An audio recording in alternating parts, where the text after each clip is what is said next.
Серьезная авария произошла рано утром на пересечении улиц Тецовская и Копылова в Казани. Там столкнулись «Лада Гранта» и «Опель Мерива». Оба автомобиля двигались навстречу друг другу, пока иномарка не стала поворачивать налево. После этого ни одна из машин не смогла продолжить свой путь. Пострадал и водитель отечественного автомобиля. Айрат Назипов был на месте происшествия. После удара вся передняя часть у «Лады Гранта» была сильно смята. Внутри что-то задымилось. Чтобы не допустить возгорания, автомобилисты использовали порошковый огнетушитель. Помощь потребовалась и водителю отечественной машины. Мужчину увезли в больницу. Других пострадавших не было.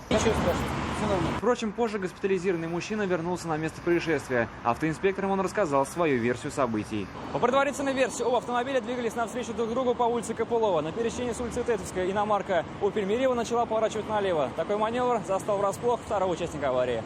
В большинстве случаев автомобиль, поворачивающий налево, обязан пропустить встречный поток. В этой же ситуации для «Опеля» горела дополнительная зеленая секция светофора. Не исключено, что водитель «Лады Гранта» выехал на перекресток на запрещающий сигнал светофора. Истинного виновника происшествия, скорее всего, определят на детальном разборе в госавтоинспекции. Айрат Назипов, Наиль Абдулин, вызов 112.